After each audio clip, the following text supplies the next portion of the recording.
The objective of the labor inspection is to further strengthen the implementation of the visitorial and enforcement powers under the Labor Code as renumbered towards securing a higher level of compliance with labor laws and standards and ensuring continuity and sustainability of compliance at workplaces. For this purpose, the Department of Labor and Employment delegates this function to the regional offices with the issuance of a list of labor inspectors who are given the authority of conduct inspection, which covers all private establishments, including their branches and workplaces in the regions. The regional offices enforce labor laws and social legislation through the conduct of labor inspection, occupational safety and health investigation, and technical and advisory visit. Special inspections may be conducted as may be deemed necessary. With the provision for mobile devices and gadgets, the DOLE developed an inspection management information system. An important feature of the system is data capture and transmittal from the field in real time, as an electronic checklist is filled up through the use of mobile devices and gadgets. Data are instantly available for viewing and processing to generate reports, statistics, and summons, including real-time monitoring of decent work indicators based on the country's decent work profile.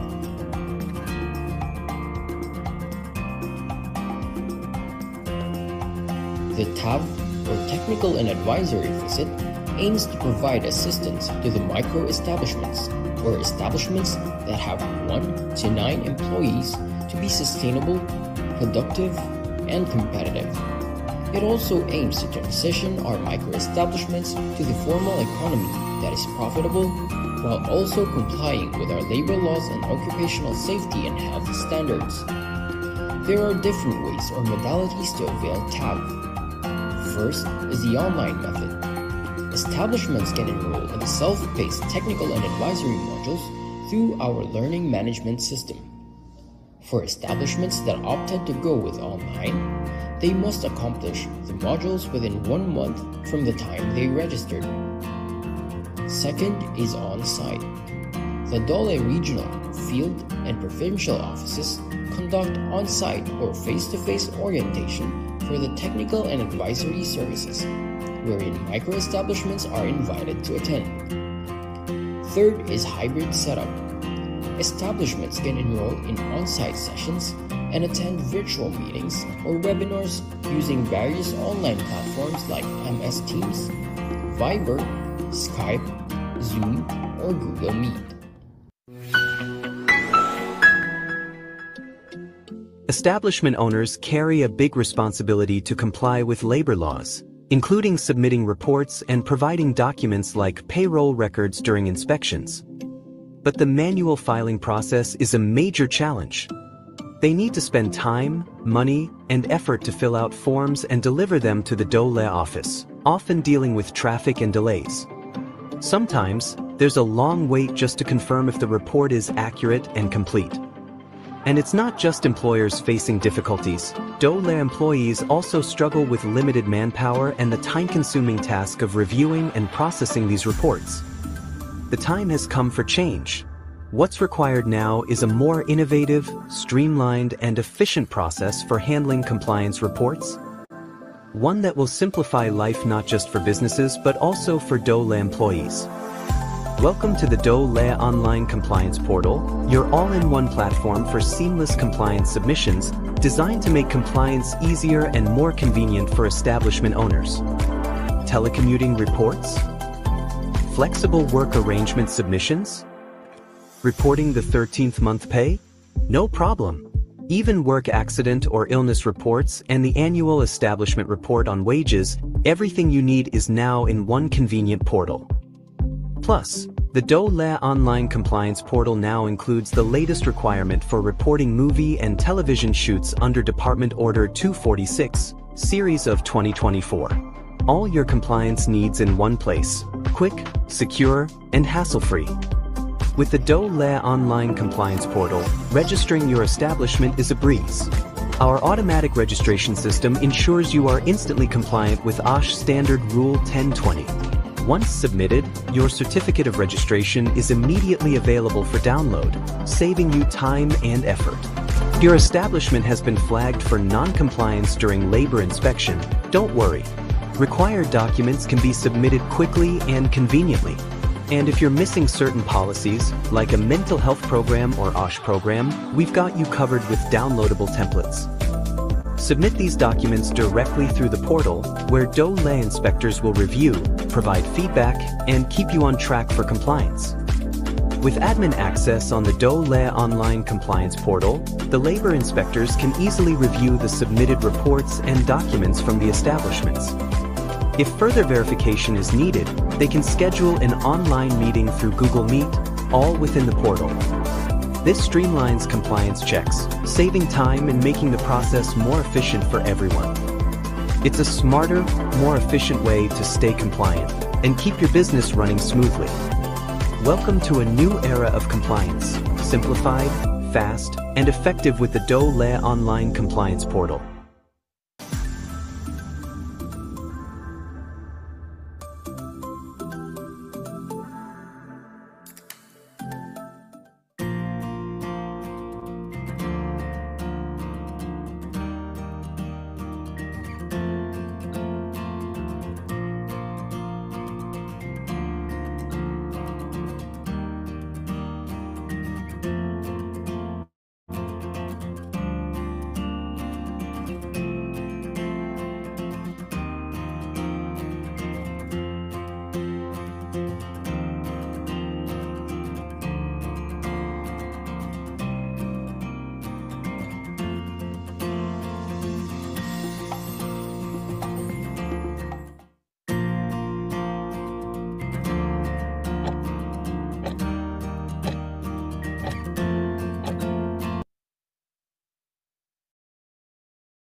Hey, magandang hapon po sa ating viewers sa Luzon, Visayas at Mindanao. Welcome po sa isa na namang makabulang episode ng Webinar Wednesdays handog ng Department of Labor and Employment hosted by the Bureau of Working Conditions. I am Criza Darlina Silom and I will be your host for today's webinar.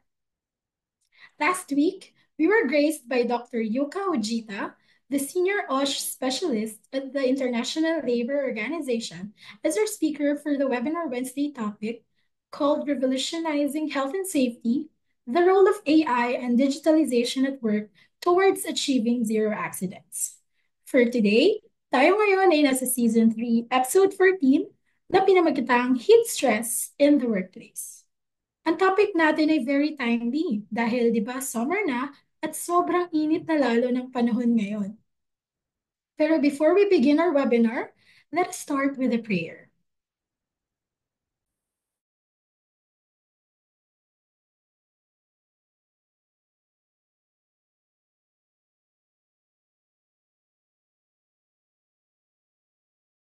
Aming mapagmahal na Diyos, lumalapit po kami sa inyo ngayon na may pusong puno ng pasasalamat para sa pagkakataong magtipon-tipon sa webinar na ito. Nagpapasalamat kami sa biyaya ng teknolohiya na nagbibigay daan upang kami ay makapag-ugnayan, makapag-aral at lumago kahit na magkakalayo kami. Naway gabayan ninyo po ang bawat tagapagsalita at kalahok upang kami ay makapagbahagi ng mga kaalaman ng makabuluhan at nagbibigay inspirasyon. Tulungan ninyo kaming makinig ng bukas ang isipan at puso, handang matuto mula sa bawat isa. Bigyan ninyo po kami ng kaliwanagan sa kaisipan at kahusayan sa pagpapahayag upang maging makahulugan at may positibong epekto ang aming talakayan. Dalangin namin na ang session na ito ay magtaguyod ng pagkakaunawaan, pagkakaisa, at pagbabahagi ng kaalaman na kapaki-pakinabang para sa lahat. Naway madama namin ang inyong presensya sa aming kalagitnaan, na nagtutulak sa isang espiritu na pagkakaisa at respeto. Nagtitiwala po kami sa inyong banal na karunungan upang kami ay gabayan sa anumang pagsubok o hamon na maaari naming harapin sa araw na ito. Sa pagtatapos ng aming pagsasama-sama, naway bitbitin namin ang mga aral na aming natutunan ng may panibagong layunin at dedikasyon. Sa pangalan ni Jesus, kami po ay nananalangin. Amen.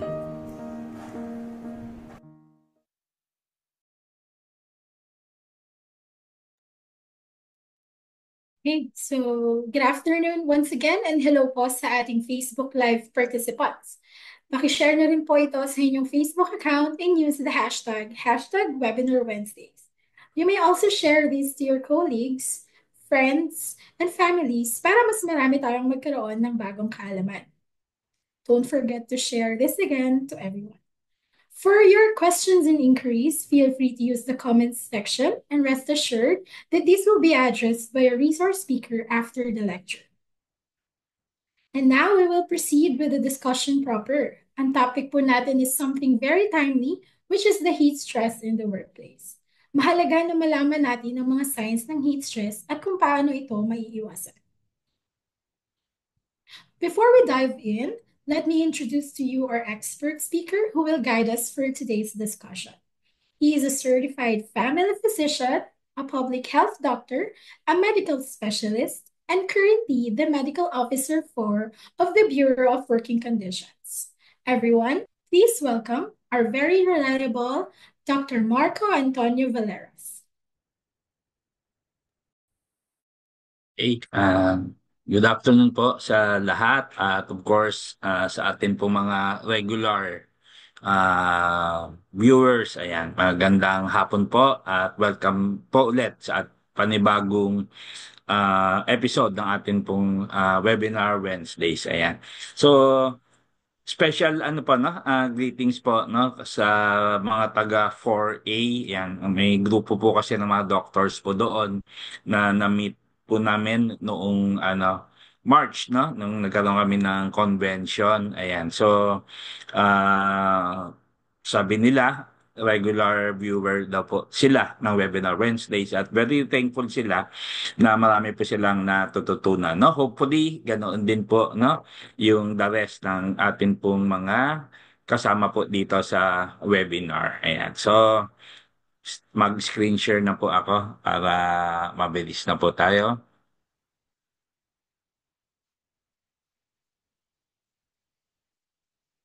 Oops, sorry.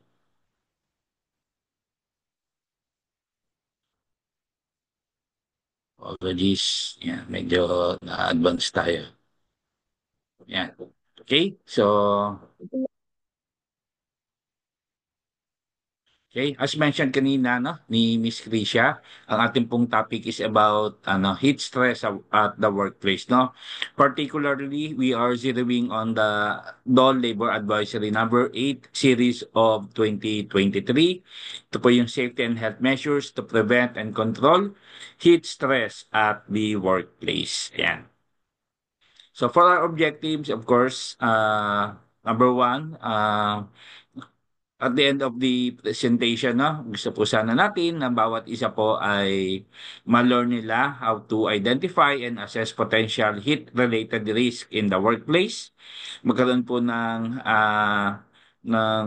understanding and knowledge on effective strategies to mitigate the effects of heat stress. Medyo sa isang forum I was asked kung reversible pa rin ba yung climate change niyan. So to tell you honestly kung babasahin natin yung mga literatures parang mahirap na kasi nandun na tayo sa stage na yung global warming talagang nararamdaman na po ng bawat isa, Kasi ako ay more than 50 years old na rin. Nung kabataan ko, naranasan ko naman na hindi ganito po kainit, ang panahon. But ang good news naman, sabi nga dito, we can still mitigate po yung effects, So, ibig sabihin po kasi ng mitigation, ano siya, no? After prevention, kasi yung prevention, piniprevent natin na magkaroon. Mitigation, andyan na. So, how do we address, no? Yung mga effects. So, pwede pa naman, ano, sabi sa mga nabasa kong articles, no? Pwede pang ma-delay, ano, yung progression ng global warming, no? Kung magkakasama-sama lamang naman po tayo, no? Na gagawa. At of course, no, sa level natin, since nandyan na siya, we can, ano, no, we can still do our things, no, na araw-araw ginagawa. And at the same time, napoprotektahan yung atin pong mga sarili. At of course, number three, no, pagka-learning kasi, no, very important, yung knowledge, skills, and of course, yung attitude. For us, ano, na mga workers, is for us, no, na mag-advocate para mag-implement ng workplace policies that reduce heat-related risk. Ayan. Very recently, no? Di man ganun ka-recent, nung March, ayan, nag-issue rin po ano ang Department of Labor and Employment para naman sa mga field workers po namin, no? Mga labor inspectors. Kasi of course, no, hindi naman sila exempted din sa init. So meron din kaming ano, safety and health, no, na program para po sa kanila. So maganda din po, no, na sa ating different workplaces. Now, of course, meron tayong labor advisory number 8, but we would want to localize, no, yung content ng advisory based doon sa need, based doon sa nature of operations, based doon sa ano po, no, sa nuances and peculiarities ng atin pong mga workplace, no. So yung mga workers, no, please ano, negotiate, please ano po, no, advocate, no, para maprotektahan naman po, no, ang bawat isa sa atin pong mga workplaces. Ayan. So ito yung bad news, ano. So medyo napaaga nga yung declaration ng pag-asa ng ano ng summer. Kung di ako nagkakamali, March 26 na dineclare siya. And then sabi ko nga sa kanila, no, nangalahati na yung summer kasi April, ano na ngayon April 30, baka too late na rin, ano. Pero I was wrong, ano, kasi sabi rito, until mid-May, yung mid-May na sinasabi rito, ito yung peak nung, ano, nung init, no, na ating nararamdaman, yung heat index na tinatawag.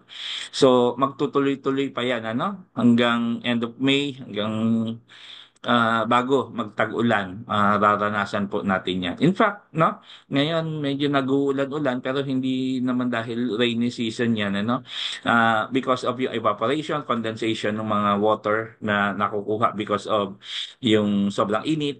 Siyempre, pag mabigat yung clouds, babagsak din sa atin yan. Pero just the same, ano, nakakabawas lang ng kaunti sa init pero hindi rin kasi after a while mararamdaman na naman natin yung alinsangan, no? So I hope, no, marami po tayong matutunan ngayong hapon sa ating pong lecture.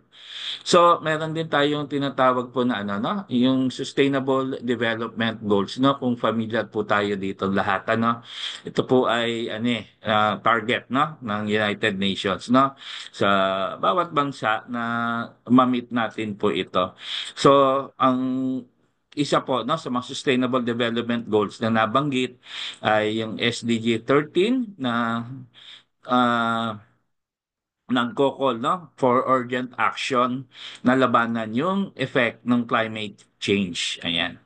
So, this is cross-cutting, okay, doon sa 16 sustainable development goals po natin, no, hanggang 2030 yung target, no. So, uh, cross-cutting siya, no, doon sa ano, sa water. Ayan, so meron tayong scarcity of water dahil yun nga, sa sobrang init tumataas yung demand, and at the same time evaporate, no? At of course, nagkukulang yung ulan para sa ating mga dam. Okay, so naapektuhan yan, of course, yung sanitation. Food security, ayan. So walang masyadong tubig, walang irrigation. Ayan, so kakaunti yung napoproduce na ano no, na food. So pwede po tayong ano no, hindi naman tagutom, kaya lang of course mas mataas na presyo ng mga bilihin because of yung law of supply and demand. Ayan. So SDG number 8, ito po yung tumutukoy po no sa Sustainable Development Goal ng ano pa no, may kinalaman sa labor and employment. Ayan. So of course yung atin pong mga activities naapektuhan ano because of yung uh, heat stress brought about by climate change. Pumapasok din po dyan, ano, yung sa health and sanitation, again, yung mga insects, yung mga vectors, no, tulad ng sa dengue, sa malaria, mas nagiging virulent sila. Nasa-shorten yung life cycle nila at magiging parang ano sila magiging parang nag-mutate na, no, to the point na minsan yung mga regular na insecticides, pesticides, hindi na tumatalab sa kanila. At of course, ang overall effect niyan, of course, hindi lang sa health, even doon sa poverty. Ayan. So, meron pa nga akong nabasang isang article no? So, napansin nyo, lately, ang daming nangyayari na road rage, no? Related din daw yan no? Sa init. Kasi pagka mainit ang panahon, yung focus mo na ano no na makontrol yung iyong emotions naapektuhan din no mas marami yung umiinit ang ulo because of yung sa mainit na panahon. Ayan. So, napaka-timely, no, as mentioned ni Miss Krisa, itong atin pong discussion ngayong hapon.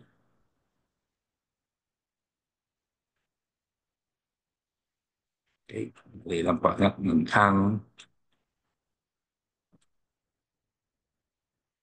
Yan. So, yan. Tagal ka lang nagsasalita. Introduction pa rin pala tayo, no?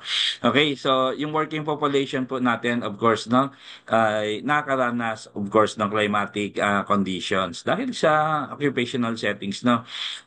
Of course, ang vulnerable dito sa heat stress ay yung mga outdoor workers, no? Given na po yan.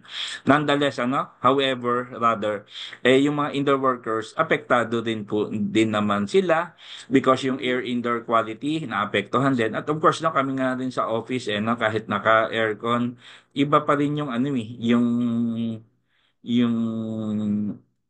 yung init iba kung meron tayong mga fan no yung handheld fan natin pagka nagko-commute tayo, subukan yung buksan yun. Ang init din ng ano no, ng buga ng hangin kasi yung environment no natin talagang napakainit no.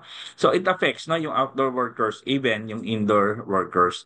At of course, dahil ano, umiinit, umuulan, ayan. Tapos of course yung air pollution, nakakapag-contribute din yan, risk ng mga sakit, injuries, accidents, at of course, even, fatality while in the performance of work, no? Ang dami kong ano niyan, mga info na pumapasok, no? Nagko-commute lang pa uwi, no?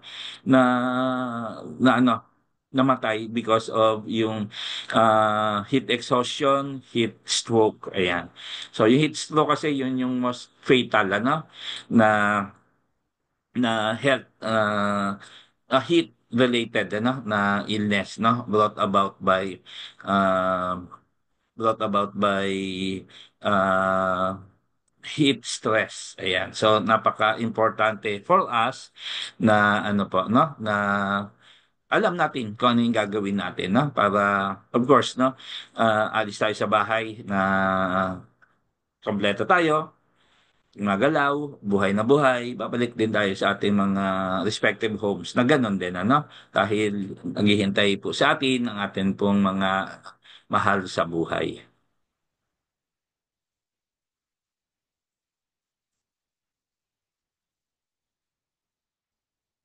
Yan.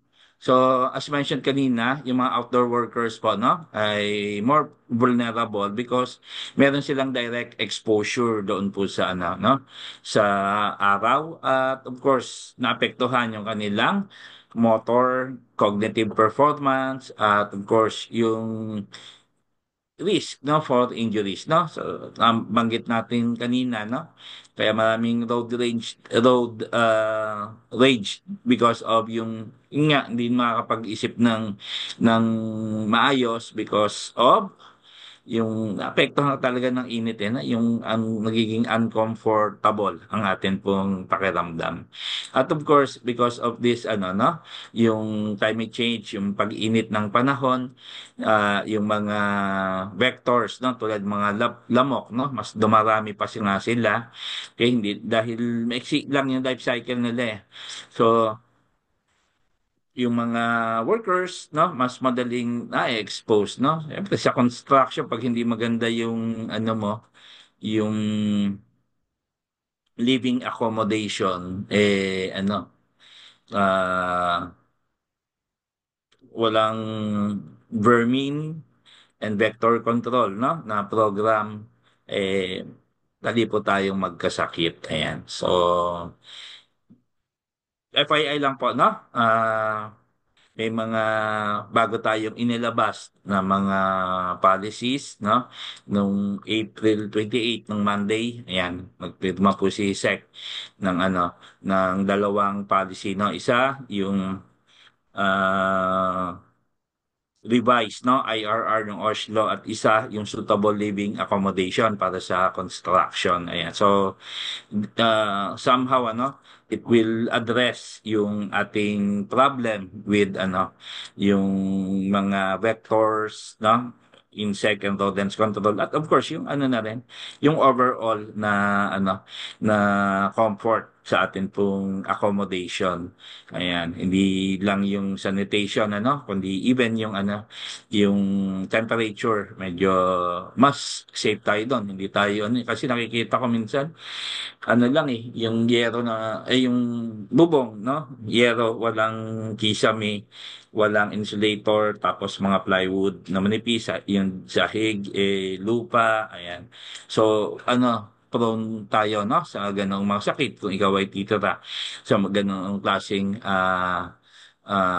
accommodation, living accommodation. So ito yung mga outdoor workers na naapektuhan nung ano no, nung init. Ayan. So yung mga farmers, yan given na yan. Pero mga farmers no, bilib ako sa mga yan kasi wala pa tong ano natin ano, itong department order. Alam na nila how to adapt, no? Makikita mo alas stress ng madaling araw nasa bukid na yan. Okay? Ang liwanag na ano lang nila yung buwan, ano, ang liwanag nang gagaling sa buwan. Kasi bukid yun, wala namang mga ilaw masyado dun eh, no? And then, come 10, ano, no? 10 a.m. hanggang alas 2, no? Kung saan tirik yung araw, nakapahinga sila, no? Meron silang parang kubo-kubo doon sa bukid, no? Papahinga sila. At of course, na after noon, saka na lang sila babalik sa bukid, no?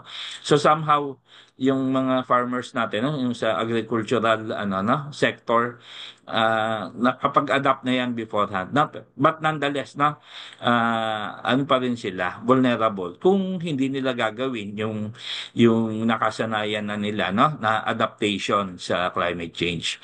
Of course, yung mga ranchers, no, yung mga nag-aalaga ng mga baka, yan.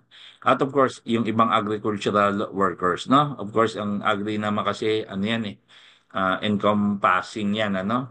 Ah, kasama na rin dyan, of course, yung mga nag-aalaga ng mga livestock, ayan. So, yan.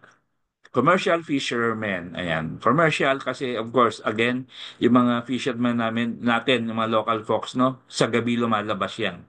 Kasi sabi nila, mas ano yung mga isda no sa gabi no mas madali silang hulihin ayan so yung commercial fishermen kasi yan yung mga pumapalaot ano sa dagat ayan so prone din yan ano construction workers and it's a given ano na pagka, siyempre, construction, open field yan, ano? Minsan nga, ano yan masyadong mataas din yung ginagawa nila na mga building. So, medyo mahirap, ano? Pero again, meron naman tayong, ang different uh, adjustment na ginagawa sa work hours, no, para maprotektahan sila, no, which we will discuss later. Of course, yung mga paramedics kasi nasa field yan, firefighters, yung mga bombero, lalo kung yung sunog nangyari, no, terikang araw, ayan, mainit na yung yung panahon, mainit pa yung buga ng apoy na nararanasan nila. At of course, yung suot-suot nila, yung fighter na suit, no, mabigat yun at of course mainit para hindi sila maanuhan madilaan ng apoy. Of course, yung mga police because nasa yan na mga foot patrol, mga ibang responders at of course yung mga transportation workers, no? Mga jeepney drivers, no? Kaya nga maganda rin yung programa ng government, no? Yung sa transport sector na i-modernize na rin yung atin pong mga land transportation yan. Although sa ngayon, for review na siya. At of course, yung mga riders, ayan. So, kawawa itong mga riders na ito, no? Nasabi nila, dalas na lang sabihin of course, independent contractors, no? Karamihan sa kanila, no? But that does not mean na hindi na sila sakop ng OSH program, ano? By all means, ang OSH, being a social legislation, should be inclusive, no?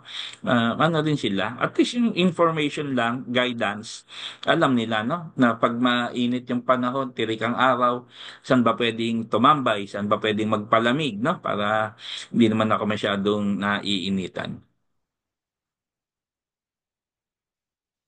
Okay? Para naman sa mga indoor workers, ayan. So, ang problem din kasi, no, with indoor workers, no, of course, pagka mainit ang panahon, naapektuhan din sila, no, lalo pagka heat waves at yung bilib nga ako minsan, although siguro talagang mainit malamig din naman yung aircon nila doon.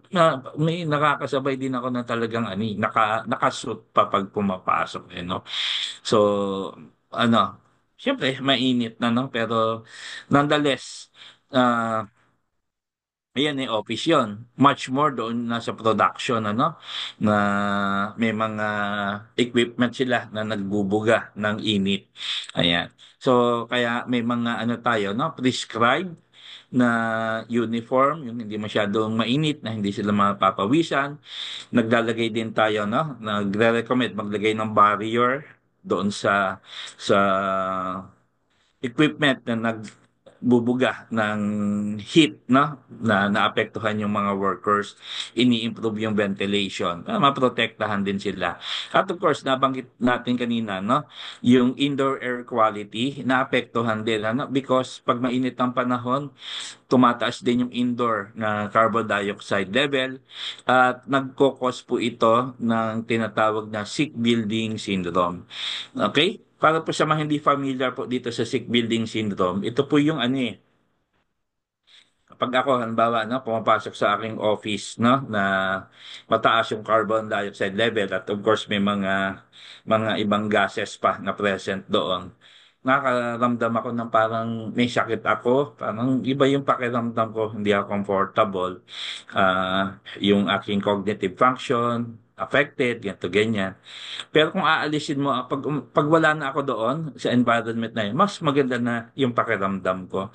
Kaya nga ang DOLE, no, laging nagpo-push, no, na dapat improve din yung ating ventilation, yung ating HVAC system. Hindi lang puro buga, no? Kailangan meron ding ah, features, no, na aalis natin yung air na present doon. Of course, tapos may pumapasok din na bagong hangin na galing din sa labas, no? Para maiwasan itong sick building syndrome. Okay? So, introduction natin tapos na. Papasok na tayo dito sa Labor Advisory number 8, no? Series of 2023, no? In fact, no, sasabihin niyo, ba't noong 2023 lang nag-issue ang DOLE, no? Hindi po, no? Noong pang I think 2016 ata yon, meron kaming Labor Advisory number 3, no? Ganito rin, safety and health measures, no? Para ma-prevent at makontrol yung heat stress sa workplace, no? So, in-enhance, in-improve lang po yung yung previous issuance po namin. At of course, no, ang policy naman on occupational safety and health, no, is continuously evolving eh. Kasi kung may mga bagong information, kailangan ano rin yan, maisama, no, para up to date yung atin pong mga issuances. Ayan. So, I hope, no, bawat isa sa atin ay aware na, nabasa na po ito at na-adapt na yung programa, no? So, mag-ano lang tayo ng kaunting refresher, no, sa labor advisory na ito. Okay? So, ang purpose po nito, of course, protection pa rin ng atin pong mga workers against illnesses, no? Of course, against heat stress, no, in particular. Ayan, so maprotektahan sila. Lahat naman ng mga policy ng DOLE, ang purpose niya, no, is to protect yung workers, no. Hindi of course, somehow, no, ang sabi, may penalties yan to ganyan. Of course, kasama rin yun, pero hindi yun yung primary purpose, no, ng atin pong, ng ating mga issued policies, no, kundi protection ng atin pong mga workers. Legal basis, of course, yung Article 168 ng Labor Code, no, na meron pong inherent na si Secretary of Labor and Employment na gumawa ng mga policy on yung mga identified hazards sa workplace, no, para ma-promote yung safety and health ng mga workers doon sa mga particular na mga industries, no. So incidentally, itong Labor Advisory number 8 series of 2023, no, covers, no, lahat ng workplace sa private sector. Ayan. So key measures, ito yung mga dapat na napapaloob, no, pag gumawa tayo ng programa. Okay? Kasi ito yung nasa advisory po natin, no, sa DOLE, at of course expected ang mga companies to adapt itong mga intervention, no, natin para ma-address yung heat stress. Okay? Number 1, heat risk assessment. Ayan. Conduct workplace evaluations to identify yung mga heat-related hazards, no? So, katulad din lamang ito no hierarch, no? Ano yung mga activities na nagko-contribute sa heat stress, at of course, no, maganda rin na ma-identify din natin yung mga workers natin who are vulnerable. Kasi may mga vulnerable na na workers. Kaya sila yung mga yung mga senior citizen, sila po yung mga workers na mayroong comorbidities. Pag sinabing comorbidities, may mga sakit tulad ng hypertension, diabetes, cancer, ayan. So, may mga ganun tayong employees, medyo bigyan din natin sila ng accommodation na hindi sila ma-expose doon sa mga ganoong klase ng hazards, or else ma-exacerbate, no, yung kanilang mga iniindang mga sakit. Then workplace ventilation, ayan, nabanggit na natin, kahit aircon pa yan, kailangan pa rin natin na magkaroon ng adequate na ventilation. Sufficient drinking water, ayan. So, sabi naman sa sa OSHA standards, no, even sa labor code, na yung potable drinking water is part ng atin pong welfare facilities. Ayan. Work rest cycles. Ayan. So ito po yung pag-a-adjust ng work schedules, no? Tawag po namin dito sa DOLE, yung broken time schedule. So 8 hours pa rin yung work, no? Pero particularly sa construction, nag-start sila ng mas maaga. Kasi ngayon, 5 a.m., may araw na, maliwanag na, no? Trabaho sila 5 to 9, ano? Then rest sila, no? Kung saan may peak.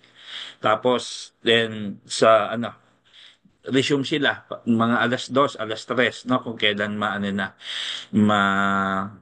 wala nang init masyado, no? In fact, sa ibang bansa, no, sa Middle East, no, na kung saan mainit sa araw tapos sobrang lamig naman sa gabi, ang construction activities doon sa gabi ginagawa, no?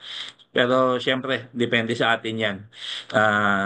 Siguro yung mga kalsada, yan, sa gabi talaga ginagawa. Hindi lang to address yung heat stress, no, ng mga workers, kundi para iwas din, no, sa traffic. Yan. So, next, education and awareness. Ayan. So, very important for us, na magkaroon ng awareness pagdating sa heat stress, no? Kasi it will it may happen, to anyone. At least alam natin kung ano yung symptoms, no? Ba, nasa field ako, nakakaramdam ako ng parang iba na pakiramdam ko. Ayan. So, meron akong mga emergency contact number. Ayan.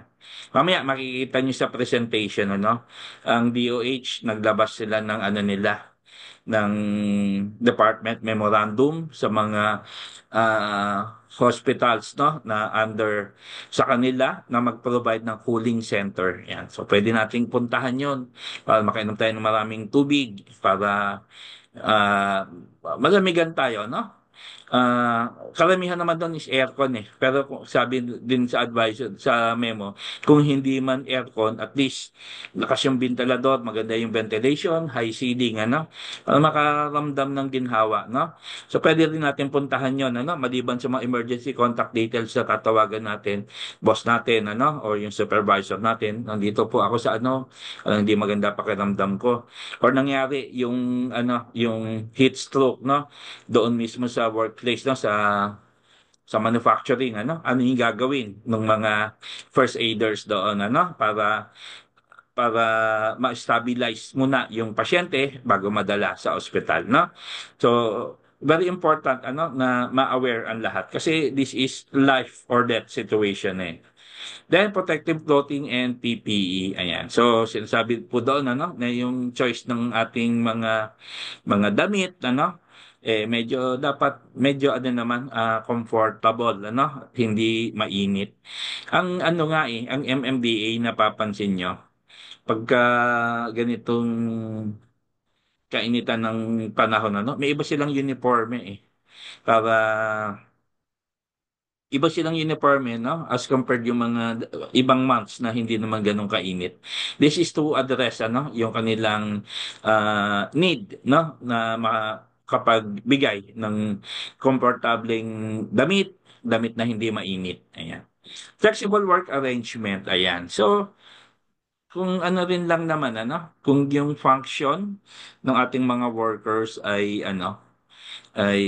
hindi nangangailangan ng physical presence sa office, no? Pwede namang mag-work from home, maliban na lang pag no, walang aircon sa bahay. Mas gusto sa sa office, no? Wala din naman problema doon kasi ang naman ang flexible work arrangement naman is something that is voluntary, no? At based sa agreement. Then emergency preparedness, ayan. So ito na yung nabanggit ko, no? More than doon sa response, ayan, yung mga emergency contact numbers, yung mga network communication networks po natin, na pwedeng tawagan in case of heat-related na emergencies. Okay, so ito na specific preventive measures, no, na pwede natin gawin. Ayan. So sabi nga kanina, no, sufficient shade, ayan. Sa mga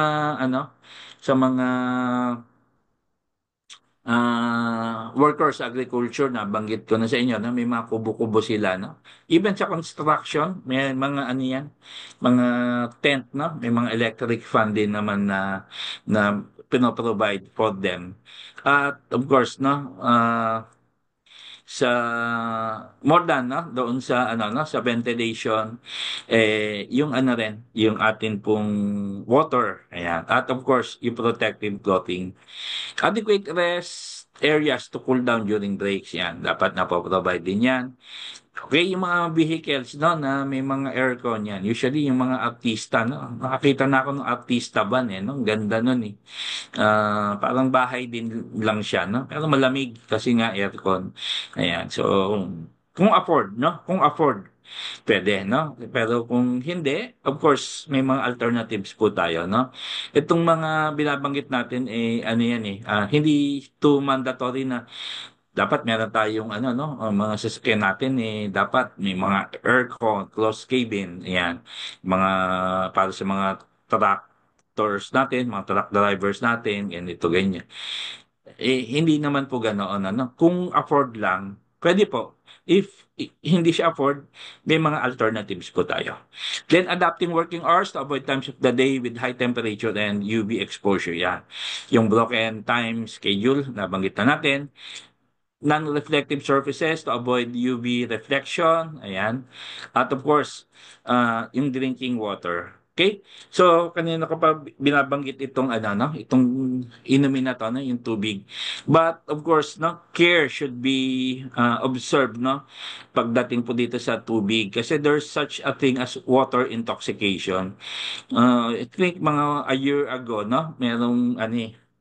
Merong balita no sa abroad, babae siya after jogging, uminom siya ng 2 liters ng water na consume niya in 1 hour. So na dalo siya na ano siya, na ER, na coma, namatay, no? Why? Because ano there's such a thing as water intoxication. Nagkakaroon ng electrolyte imbalance kasi una, kinonsume yung tubig na ganoon kabilis. So, naapektuhan yung mga electrolytes, particularly yung sodium, kaya nagkaroon siya ng swelling doon sa brain niya, at yun ang dahilan ng ikinamatay niya. So, what's my point, ano? Kung iinom ng tubig, no, maganda kung meron kayong asin, no, pinch of salt na kasama yon. Or, yung water must be consumed ng hindi ganoon hindi ganoon sa short period para para hindi naman tayo umabot sa ganoong isipin niyo na lang tubig no napaka-inosenteng inumin pero it can lead to death pagka hindi natin na siya na nagawa yung pag-inom ng tama. Monitoring the temperature, ayan. So, ang ang pag-asa, no? Daily, naglalabas naman yan ng mga, ng mga advisories, no? Yung mga heat index, sa mga lugar na ito, ganito, ganyan, for us to be guided. Then, adapting work processes, no? Para mabawasan yung reduce ng release ng ating heat, no? Ang ano po kasi, no? Ang heat stress is a combination of factor. Hindi lang siya yung heat na nanggagaling sa environment Even yung activities natin, may contribute, sa heat ng natin, So, pagka, even yung clothing, yung damit, yan. So, natin yan, i-address po natin lahat, no? So, yung mga activities na mga mabibigat, kung dati nabubuhat mo yon gumamit ka ng mga lifting apparatus para yung activity mo, yung metabolism, medyo mabawasan at ma-reduce yung pag-release ng heat sa ating pong mga katawan. Okay, so nabanggit na natin, no, i-isolate natin yung mga machinery na nag-generate ng heat para ma-separate sila sa workers. Ito, lifting and handling aids to reduce handling loads yan. Ito yung binabanggit natin kanina, no? Kasi yung metabolism mas mataas, mas mabilis na nag-release ng heat, no? Pagka nasa manual labor po tayo. Sustainable cooling systems, yan, dedicated cooling areas. Okay, at of course, no, yung mga workers, no? Ito yung mga PPE nila, no? Ni-research ko to eh. Ano ba tong mga water-cooled garments, air-cooled garments, no? Cooling vest, yeah. Sila yung mga vest na may mga tubig. Maganda nga, lagyan mo ng yung tubig, lagyan mo ng yelo. Pag sinuot mo, ang lamig nun, ano? Pero ang disadvantage lamang nun ay mabigat. So sila, reserve po sila, no? Sa mga workers na hindi posible na ma-isolate yung mga yung mga machinery na nagge-generate ng heat. At of course, i-reduce din natin yung exposure. Maganda, no? Kung 4 hours, yung usual, gawin lang natin 2 hours. Then, ibang empleyado naman yung papasok para hindi naman na bubugbog, no? Sa init o sa exposure yung atin pong mga workers. Okay, sorry. Ayan. Ito naman yung atin pong mga workplace safety and health, no? Sang-ayon po sa Labor Advisory number 8. So, very important magkaroon ng awareness sa workers, no? Para alam nila kung ano yung mga gagawin nila, kung naka-experience na ba sila no? Because nakaramdam na sila ng mga symptoms at paano nila ma-prevent yung heat-induced na illnesses. Number 2, ayan. So, ito na yung emergency situation na binabanggit natin. So ano yung mga first aid na pwedeng gawin? So dalhin natin siya sa isang lugar na malamig, no? Ang lying position, tapos nakataas yung paa, no? Mahalaga po kasi yan no? Yung tawag diyan yung Trendelenburg, no? Na position para hindi bumagsak yung kanyang BP. Okay, then next, let him, kung siya, kung conscious, no? Pwede natin painumin ng tubig pa konti-konti. Ayan. Yung unnecessary clothing, kasi kung masyadong makapal naka undergarment na, naka t-shirt pa, naka jacket pa, ayan. Alisin natin yan. Yung external cooling measures, no? So, pwede silang lagyan ng cold compress. Tulad niyan, may bimpo na basa. Ayan. Sa ER, no? Pag nagkukumbulsyon, yung mga lugar na may singit-singit dito, no? Ito, sa may leeg, yung kilikili. Ito yung sa may siko. Pwede rin yan, yung likod ng tuhod. Ayan. Sa noo, yan, babasain natin, Kung kayang basain, di mas maganda basain. At of course, merong electric fan, para mapababa yung temperature. Again, i-elevate din yung paa. Ayan. So, uh, pagka na-stabilize na yung patient, maganda na madala na siya sa hospital for additional, and proper management. So ito yung binabanggit natin, from time to time naglalabas naman ng advisory on heat index na forecast. At ayan, nakita natin, 46, ayan. So, compatible pa ba sa life yan, So, pwede naman nating i-hold yung mga activities natin, for that day because masyado nang mataas yung, yung heat index, pagkaganyan na yung temperature. Okay? Pero hindi ko sinasabing automatic na ganun Wala tayong advisory kasi na pagka 42, sa kasi sa school ganun. Ayan, sa DepEd meron silang ganun yan. Na depende sa may cut-off sila, Pagka 40, 40, 42, ayan. Sa workplace, wala pa tayong ganoon. So, yung sound judgment nasa company yan, Sa safety officer, sa employer, sa OSH committee, yan. Kung sino man yung authorized to do that. No? What we have dito sa advisory ay yung mitigation na or mga control measures na pwede nating i-adapt para maiwasan yung Kasi tulad niyan, sabi ko nga 42 halimbawa, pero nasa aircon ka naman. Ayan. Kasi to malaki yung effect din niya, Okay? So, I have a daughter na, garal ng, medically related, At part ng kanilang clinics, meron silang, quota na number of patient na kailangan gawin. But because of yung frequent, na suspension, karamihan sa kanila hindi talaga nakakatapos, no? Ng mga mga quota o yung number na nire-require. So somehow talaga, no, nakaka-apekto po talaga itong ano eh. So very important yung ano eh, yung how do we adapt dito sa ating mga nararamdaman na init. Ayan. So, again, na-mention ko kanina, no? Yung dry season natin nagsimula noong March 26. At of course, may mga different, ano sila, IEC materials, no? Nanggagaling sa LGU, nanggagaling sa, sa tawag dito sa Climate Change Commission, ayan, so on and so forth, no? Even ano eh, ito, sa DOH yan. So, ito yung nilabas nila ito noong 2024. Yan. So, ito yung guidance on mitigating and long-term measures in response to effects of rising heat index sa communities. No?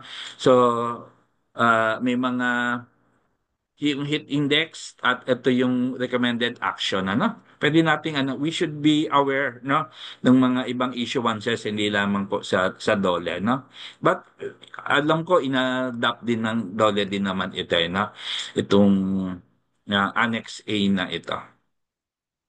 Okay, the same thing ito pong nung March 2025 nito lang dito yung interim guidelines on prevention and management of extreme heat impacts. Ito yung sinasabi ko na may mga cooling centers na nire-require ang Department of Health, establishment of cooling centers. Na kung ikaw si rider, ayan, ang init-init, hindi ko na kaya, hindi ko na nahihina na ako, pahinga muna ako doon. Pasok muna ako doon, hindi lang yung mga riders natin, na mga nagtatrabaho sa mga online delivery or yung sa food, ganyan. Kundi kahit yung mga messenger, any feed worker, are welcome naman, Sabi naman nila, wala namang sinisino. So, may mga hydration na station din po, na kasama. Hindi lang yung malamig na lugar, hindi lang yung well-ventilated na lugar, even yung tubig na maiinom. At of course, yung ating pong ways forward, ayan. Gusto sana nating ma-strengthen, of course, yung resilience ng ating pong ng mga industry, yung adaptive capacity sa climate-related hazards and natural disasters nationwide. Ayan. Last year, I suppose, itong heat stress, yung AI, ayan, mga identified nilang yan mga emerging hazards. Of course, yung mga emerging diseases kasama rin yan na-identify. At of course, maganda kung ma-ready po tayo sa mga ganoong mga eventualities, Kita niyo po ito, yung dito sa pinaka right side, kung kayo nakaharap sa screen. Okay?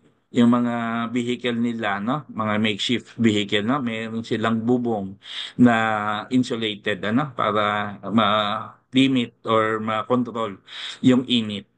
At of course, maganda rin na ma-integrate natin yung mga climate change measures into national policies, strategies, and planning. Ayan.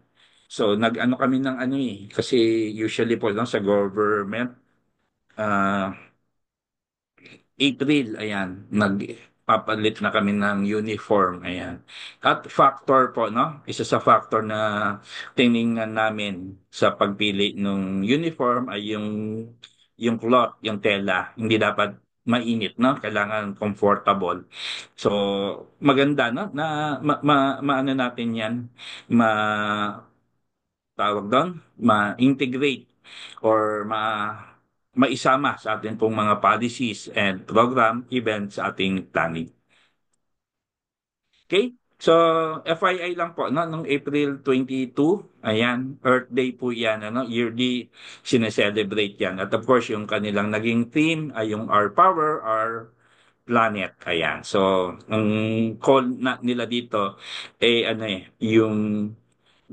yung energy, para sa energy sector na gamitin yung mga mga environmentally na friendly na mga source of power, no? Yung mga power plant natin, yung mga tawag doon, yung windmill, ayan, solar, ayan. Yung sa dagat, yung alon, ano rin yan eh, source din yan. At of course, no, doon sa may mga volcanoes na ano, no, yung sa Tiwi Albay, ayan. So, pwede rin yon. Sa Payatas nga eh, yung dating tambakan ng basura doon, ano, dahil yung may methane gas, no, na nakadeposit doon. May isang community doon na yun yung source of power nila. Then, ay sorry, yeah. As mentioned, ano, nung Monday, meron din kaming World Day for Safety and Health at Work. Ayan. So, ang team nun is revolutionizing health and safety, the role of AI and digitalization at work. Ayan. Okay, so this is my last slide. Ayan. So, ano na po ako, no? Stop share at proceed na tayo sa Q&A. I hope po marami po tayong na-learn sa atin pong discussion this afternoon. Magandang hapon po muli sa atin pong lahat. Right. Thank you so much po, Doc Mark, for that very insightful and very heated discussion. I'm sure na marami rin pong natutunan ng ating tagapanood at kahit ako po ay marami ring natutunan. At this point po, we'll start answering the questions submitted during today's presentation. Sa mga may pahabol pa po na katanungan, maaari niyo pong i-type sa ating comment section ang inyo pong mga questions. So, sige po, Doc Mark. Our first question po is, why heat stress a concern in the workplace? Ayan. So again, i-define po natin yung cause ng heat stress. Okay, nabanggit po natin kanina yung siya yung combination of factors tulad ng environmental heat, yung metabolic activity at of course yung clothing ng atin pong worker. Lilid po yan sa heat stress. At of course, yung heat stress in effect may lead to discomfort, reduced performance, at of course yung heat-related illnesses, katulad na pinakagrabe yung heat stroke na medical emergency siya na if not addressed, um, ang tamang oras, yung intervention, medyo na-delay, ano na siya, irreversible, pwedeng mag-cause ng death sa mga workers, So, napakahalaga niyan kasi ang DOLE, we share the same perspective sa mga HR people na ang most important resource ng company or any organization ay yung pa rin mga workers. So of course what is what is due to the workers must be given to the workers and in this case of course yung kanilang protection, yung safety and health kailangan ma-prioritize ng bawat workplace niya. So I hope na sagot ko po yung tanong. Ayan, thank you po, Doc Mark. Ang next question naman po, who are the most at risk for heat-related illnesses? Okay, so general muna bago tayo mag-zero in sa workers, Sa general na po natin, the perspective of course yung very young, yung mga 4 years old and below, at yung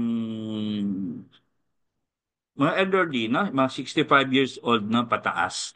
Yung mga industries na na very much dito at risk ay yung mga outdoor workers, pero hindi natin isinasantabi yung mga indoor workers kasi sa manufacturing mainit din yan Pero sa outdoor workers, ayan, yung mga nasa agriculture, nasa mining, yung transport, yung mga garbage collectors, mga riders, ayan, mga messenger, anyone na ang line of work ay nasa ilalim ng sikat ng araw. Ano sila? At risk po sila sa heat related illnesses, Kaya may mga ano po tayo no, mga different control measures na ni-recommend po no para at least no ma-mitigate yung effect ng heat related na illnesses sa kanila. Hindi sila magkasakit no na dala nitong init ng panahon. Okay? Thank you, Doc Mark. And now po for the third question, what are the key components of heat stress related program in the workplace? Ayan. So, yung key components niya kung ano yung nasa advisory po ng DOLE, no? Yun na po yun, ano? Of course, andun yung policy statement, ano? Usually naman, pag gumagawa tayo ng program, ano yan ba? ABC Corporation recognizes yung, ano, no? Yung contribution of its workers, of its, or if contribution of the workforce sa productivity and so no tapos with that we prioritize their health and safety no particularly sa mga heat related ganun pero tayo magsimula ng ganung statement no and then yung roles and responsibility as employer ano yung ipoprovide ko no based doon sa RA 11058 no yung mga water ayan yung mga cooling areas ayan and then of course yung workers din ang responsibility niya okay so may nararamdaman siya dapat magsabi na siya para mabilis yung intervention okay yung safety and health committee isa yan yung mga safety officer yung first aider yung nurse yung doctor no as may be applicable kasi may mga workplaces no because kakaunti sila sa bilang hindi naman sila required na magkaroon ng mga nurses doctors no sa kanilang workplace then of course yung risk assessment and control mahalaga po no yung pag-conduct ng HIRAC no kasi nakita natin kung ano yung yung nagkokos ng heat stress doon sa workplace dapat may control measure din tayo na ilalagay. Yan. And then, of course, yung hydration protocols, nabanggit ko na kanina, na yung tubig, maganda siya, no? Mabilis makapagpababa. Pero of course, may tamang paraan ng pag-inom yun, hindi biglaan. Kasi po pwede siyang mag-cause, no? Ng death pagka kinonsume siya sa short period of time, ano? So, better, no? Kung iinom ka marami, lagyan mo ng asin para maiwasan yung electrolyte imbalance. And then, of course, yung training and education, kasama na po yung emergency procedure, at of course, yung monitoring. Very important, no? Yung monitoring evaluation kasi nakabase po doon, ano? Yung kung kailangan pa ba nating i-improve yung program or hindi na. Kasi 'di ba sa PDCA cycle, no? Plan, Do, Check, Act. Continuous improvement kasi yung OSH program kasama na yung heat stress diyan. Pagka marami pa rin na tinatamaan ng ng ng heat related illness no sa company. Ibig sabihin hindi effective yung ating ginagawang programa. Baka we need to redo yung atin pong programa. Okay? So I hope na sagot ko po no. Ang ano lang naman diyan paggagawa po tayo ng atin pong ng atin pong mga program dapat inire-relate po natin doon sa mother policy, no?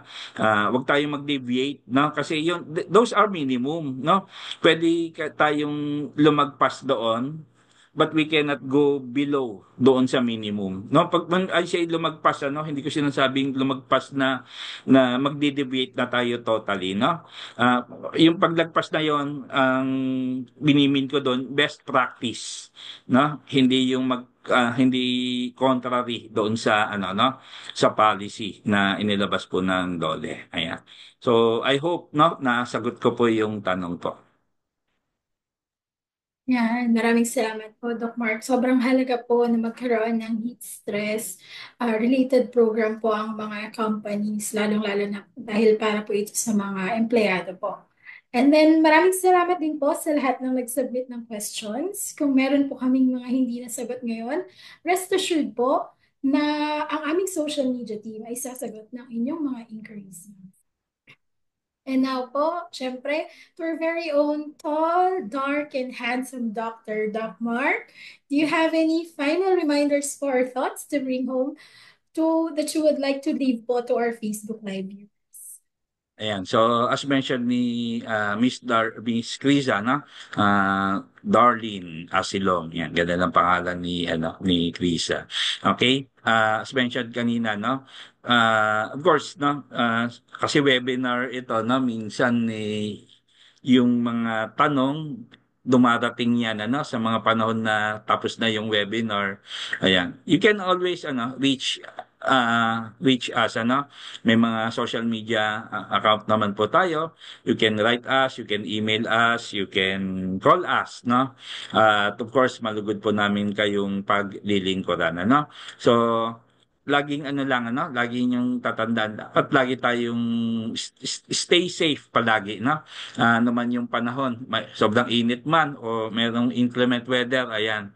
Pag nagtag-ulan, meron na naman tayong webinar kasi again, meron din kaming policy, on sa mga bagyo, ganyan. So I hope, marami po tayong natutunan ngayong hapon at we welcome any feedback po, na pwede nyong ibigay sa amin, hindi lang yung mga katanungan. Yan, para lalo po nating ma-improve yung atin pong paglalahad ng mga programa ng Department of Labor and Employment at para po maging po tayo palagi, productive sa ating pong mga workplaces, mag-protected at of course laging safe. Ayan.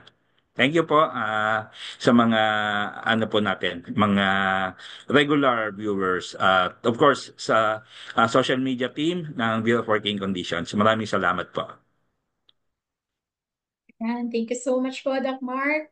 A short announcement lamang po, the next episode of the Webinar Wednesdays will be held on May 7, 2025. Kaabang-abang po ang next episode natin dahil ang topic ay tungkol sa revised implementing rules and regulations of the Republic Act number 11058 or ang tinatawag nating OSH Law. You may also send us an email at ask@bwc.dole.gov.ph or call our Dole hotline 1349.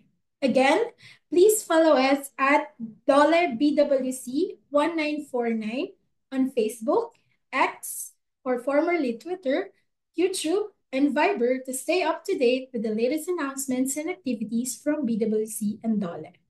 I-share na rin ninyo ang video na ito sa inyong mga friends, family, and colleagues at huwag kalimutang gamitin ang hashtag Webinar Wednesdays para mas marami pa ang maging informed sa mga programa ng BWC, Dole at ng kanilang mga attached agencies para sa kapakanan ng mga manggagawang Pilipino. On behalf of the Bureau of Working Conditions, maraming salamat po sa inyong pakikiisa. See you sa ating susunod na episodes. And once again, this is Criza Darlene Asilong, your moderator, now signing off. Thank you so much.